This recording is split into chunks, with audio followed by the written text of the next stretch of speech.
جن کے حوالے سے لوگ جاننا چاہیں گے کہ یار یہ کیسے تخلیق ہوئے، اس کے حوالے سے کیا کیا باتیں آپ کے ذہن میں ہیں، کیا کیا چیزیں آپ کو یاد آتی ہیں یا شوکت بھائی سے آپ تک منتقل ہوئی؟ فرض کر لیں اگر ہم اسی پہ آ جائیں، جاگ اٹھائے سارا وطن۔ جی جی، بہت سے جنگی نغمے ہمارے لیجنڈز نے پیش کیے، مگر میں سمجھتا ہوں کہ جاگ اٹھا ہے سارا وطن ایک ایسا ولولہ انگیز، ایک ایسا آپ کے اندر ایک تحریک پیدا کرنے والا نغمہ ہے، ملی نغمہ ہے، ایک جنگی ترانہ ہے کہ جو پاک سرزمین شادباد کے بعد فوراً یہ لگا دیا جائے تو ایسا لگتا ہے جیسے پوری قوم جو ہے وہ یکجا ہو گئی۔ مجھے یاد ہے کہ ایک 36 پنجاب جو ایک ریجمنٹ ہے، ان کی جو ٹربن ہے، جو پگ ہے، انہوں نے وہ پگ والد صاحب کے سر پہ رکھی کہ 36 پنجاب دی پگ شوکت علی صاحب تواڈے سر تے، اور وہ مجھے بڑا فخر ہوتا ہے اس بات پہ کہ جو ایوارڈز ہیں وہ ایک زمانہ ہے جو ہمارے سامنے وہ انہوں نے قید کر کے رکھا ہوا ہے کہ ان کی ساری زندگی کی جو کمائی ہے اور جو وطن عزیز کے ساتھ ان کی بے بہا محبت تھی ہم سب میں ہے الحمدللہ، مگر میں نے جو ان کے اندر جذبہ دیکھا وہ ہر وقت دیکھا کہ ان کی ہمیشہ سے اپنی اولاد کو، مجھے بڑا بیٹا ہونے کے ناطے انہوں نے کہا بیٹا اگر گانا ہے زندگی میں تو وطن عزیز کے لیے گانا ہے، اپنے ملک کے لیے گانا ہے، اس کے بعد اگر گانا ہے تو صوفیاء کے لیے گانا ہے، سبحان اللہ سبحان اللہ، پھر اس کے بعد اگر گانا چاہو تو بے شک تم فوک گاؤ، غزل گاؤ، کچھ بھی گاؤ، مگر گانا ہے تو یہ گانا ہے۔ اور ایک چیز اور اگر آپ دیکھیں تو فوک اور غزل میں بھی جو انہوں نے انتخاب کیا کلام کا وہ انتہائی معیاری ہے، جی جی، یعنی کہ وہ بھی ایسا ہے جو کہ انسان کی تربیت کرتا ہے، شخصیت سازی کرتا ہے، کردار سازی کرتا ہے، سارے کا سارا کام جو ہے۔ سر 1970 میں میں ایک سروے پڑھ رہا تھا کہ منسٹری آف کلچر نے جو فوک لور سانگز سارے وہ لکھے کہ، اور پھر اس میں باقاعدہ EMI نے ریلیز جو کیے، اس میں 8 سے 10 اس زمانے میں 8 سے 10 جو گیت تھے جس کو فوک کے نام پہ انہوں نے ریلیز کیا، وہ سب والد صاحب کی بنائے ہوئے اور ان کے لکھے ہوئے گیت تھے۔ اب وہ بولیاں تھی ننگا رکھ دی کلپ والا پاسا، وہ جو ساتھوں کونڈ کٹ دی، کانڈا نہیں ہے گلی دے وچ چرخا، بہتیاں دے خون ہون گے نہیں زندگی دی، اور ویکو سرخ گلاب ہوئے، ان کا گیت، ان کا لکھا ہوا جو بھائیا ہے شوکت علی صاحب کا، ویکو سرخ گلاب ہوئے تے ربا تیرے کول آئیے شالا اوتھے بھی پنجاب ہوئے، جو اپنی زمین سے اتنی محبت تھی وہ انہوں نے اپنی شاعری کے ذریعے سے اس طرح بیان کی۔ یہ درست کہہ رہے ہیں آپ، درست کہہ رہے ہیں، بہت اپنے کلچر سے، اپنی زبان سے بہت ان کو محبت تھی۔ مجھے یاد ہے 15-16 سال ہو گئے ہوں گے شاید، میں لائیو جا رہا تھا پروگرام، میں اس زمانے میں بھی یہ سوال پوچھتا تھا اپنے شو میں کہ کوئی ریگریٹ ہے زندگی میں، کوئی اس طرح کی کوئی بات، اس طرح میں نے ایسا ہی کوئی کویسچن ان سے کیا، وہ پڑا ہوگا اس میں ریکارڈ پہ۔ تو رات گئے پاکستان ٹیلی ویژن سے، میں حیران رہ گیا، میں آج تک حیران ہو جاتا ہوں اس بات پہ کہ کوئی شخص کتنا کمیٹڈ ہو سکتا ہے اپنی زبان سے، اپنے لباس سے، اپنے کلچر سے، اپنے لٹریچر سے، اپنے بڑوں سے۔ اس طرح کا کوئی سوال تھا جس کے جواب میں پتہ انہوں نے مجھ سے کیا کہا، کہنے لگے جی میں کچھ عرصہ پہلے، ہمارے ایک بہت بڑے شاعر تھے، میں نام لے لیتا ہوں چونکہ انہوں نے نام دیا، کہنے لگے منیر صاحب، منیر نیائی صاحب، وہ اپنا عموماً شلوار قمیض پہنا کرتے تھے، ان کو ایک کلب میں اس لیے گیٹ پہ روکا گیا کہ وہ انگریزی لباس میں نہیں تھے، تو اس کا شوکت صاحب کو بہت ذاتی طور پہ بڑا دکھ تھا، حالانکہ وہ میں نے ان سے بعد میں پوچھا، میں کہ جی کوئی 2-4 دن اگے پیچھے دا واقعہ، کہنے لگے نہیں بہت پرانا واقعہ ہے، پر وہ میرے اتنے نقش ہو گیا ہے کہ میرے ملک دے وچ، میرے ہی پنجاب دے وچ، میرے ہی لباس پا کے ایک بندہ جڑا ہے اپنے ہی ایک ادارے دے وچ، اپنے ہی ایک بلڈنگ جانا چاہ رہا ہے، ٹھیک ہے نا، وہ دی وجہ صرف تسی یہ کہندے ہو کہ لباس جڑا ہے یہ الاؤڈ نہیں ہے، تو بڑا ان کو رنج تھا اس بات کا۔ اس ایکشن کا جو ری ایکشن تھا وہ میں عرض کرتا ہوں، جی پورا واقعہ یہ 1969 کا واقعہ ہے، جس اچھا آپ کو یاد ہے؟ جی 1969 کا واقعہ ہے جس میں منیر نیازی صاحب اور شوکت علی صاحب جانے لگے تو انہوں نے کہا you are not allowed to go inside because you are not properly dressed up, کیونکہ شلوار قمیض میں تھی۔ انہوں نے کہا اچھا جی چلیں ٹھیک ہے، اب شوکت علی نہیں آئے گا، جب تک شوکت علی کو خود نہ بلایا جائے وہ بھی اسی لباس میں.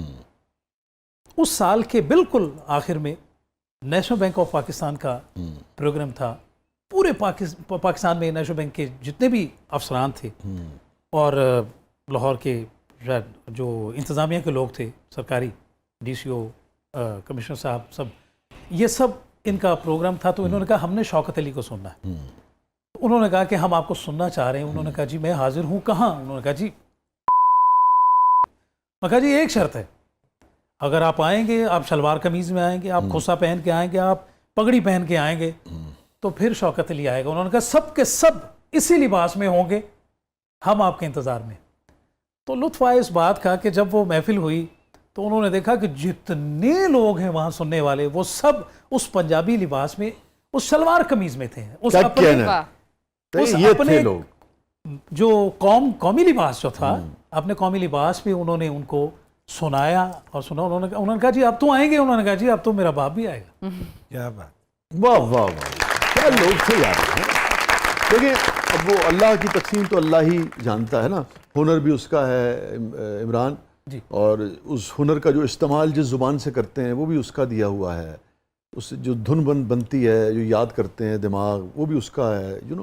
پھر جن لوگوں میں وہ مقبول ہوتا ہے ان کے دلوں میں یہ احساس پیدا کرنا کہ بھئی یہ تم نے قبول کرنا ہے, اس کو رد کر دینا, وہ بھی اسی کا دیا ہوا ہے. مگر یہ جو پازیٹیو خودداری ہوتی ہے, انسان کی خودداری, اس کو یقیناً باری تعالیٰ محبت سے دیکھتے ہوں گے. بہت نوازتا ہے. کیا بات ہے یار, کیا کیا.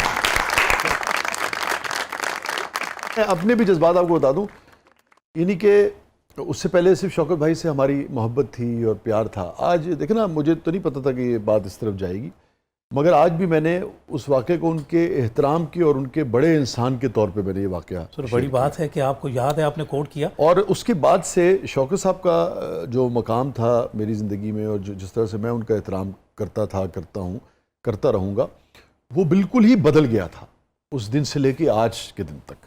فنکار تو ہوتا ہی ہے ایک, یعنی کہ قابل تعظیم ہوتا ہے, مگر یہ جو واقعہ ہے نا, یہ ایک بہت غیر معمولی آدمی کا واقعہ ہے میں سمجھتا ہوں. اور یہ حوصلہ, یہ خودداری جو ہے وہ کسی کسی کو نصیب ہوتی ہے. وہ فنکاروں کی شوکت تھے, الحمدللہ شان تھے. یہ جو تھا جاگ اٹھا ہے سارا وطن, اس کی کمپوزیشن کس نے کی تھی اور لکھا کس نے تھا؟ سر یہ شاہ جی حمایت علی شاعر, ہاں ہاں ہاں ہاں, ان کا لکھا ہوا, اور اس کو کمپوز کیا تھا خلیل احمد صاحب نے. خلیل احمد صاحب نے, واہ. اور اس کی ایک بہت بڑی تاریخ ہے, چونکہ اس وقت جو سوشل میڈیا پہ جو یہ گیت موجود ہے ویڈیو میں, اس میں میں بھی شامل ہوں, جو پریزنٹ کیا جاتا ہے نا زیادہ. مجھے یاد ہے یہ 90 یا 91 کی بات ہے. ہم لوگ اسلام آباد جی ایچ کیو میں گئے, 6 ستمبر کا پروگرام تھا.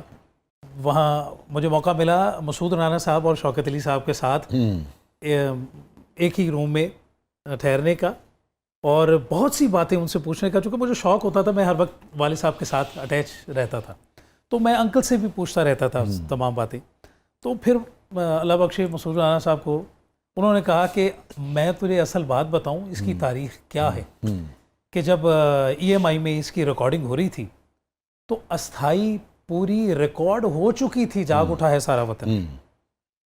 میں نے ایک گیت کرنا تھا, میں نے اور تمہارے والد نے, فلم کا. تو میں باہر آیا تو میں نے نوک کر کے نا تو اشارہ کیا کہ یار چلو ہم نے اے ایم اسٹوڈیو پہنچنا ہے تو جلدی ختم کرو. تو تمہارے والد کی جو محبت تھی میرے ساتھ ایز این آرٹسٹ اور ایز اے ہیومن بینگ, ہمارا باپ کیا تھا وہ میں تمہیں بتا رہا ہوں, کہ وہ استھائی روک کے خلیل احمد صاحب سے انہوں نے کہا کہ خلیل صاحب اس کو دوبارہ کریں, آپ رانا کو اندر بلائیں. باہر مسعود رانا کھڑے ہوئے ہیں, یہ ہم مل کے کریں گے تو اس میں خوب جذبہ ہوگا.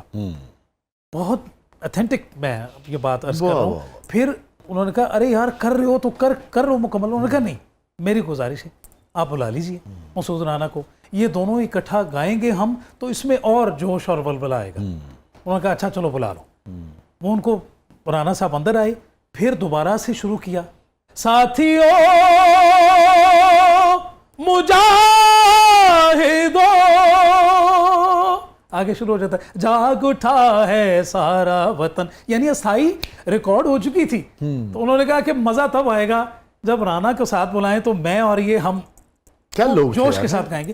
واہ ایک دوسرے کے ساتھ جو اٹیچمنٹ، جو محبت اور جو عزت دیتے تھے نا، باہمی احترام. باہمی احترام. اب دیکھیں نا کہ حسد کا تو ذرہ بھی نہیں ہے نا کہیں، اور مسابقت کا بھی کوئی ذرہ نہیں ہے. کہ اتنی اور بڑی اپنے کام سے محبت ہے، وطن سے محبت ہے، ہم ہو نہ ہو مگر کام جو ہے وہ ہونا چاہیے نا. یہ دیکھیں نا، یہ رسپیکٹ ہے اور یہ تعظیم ہے. یہ کیا بہت بڑا خوبصورت ترانہ سی ہے. ਇਹ ਜਦੋਂ ਚੱਲਦਾ ਸੀ ਬੰਦਾ ਕਈਆਂ ਗਲੇਲਾਂ ਬੰਦੂਕਾਂ ਲਾ ਕੇ ਇੰਡੀਆ ਤੁਰ ਪੈਂਦਾ ਸੀ. کیونکہ اور بعد میں یہ بھی ہوا کہ جب جب ماشاءاللہ لگا نا تو پھر یہی گانا جو ہے نا وہ ٹی وی پہ سب سے زیادہ نشر ہوتا تھا. جی نشر ہوتا ہے. ہاں تو وہ جیسے ہی آتا تھا تو ایک بار تو لوگ گھبرا جاتے تھے دوبارہ آتے نہیں لگ گیا.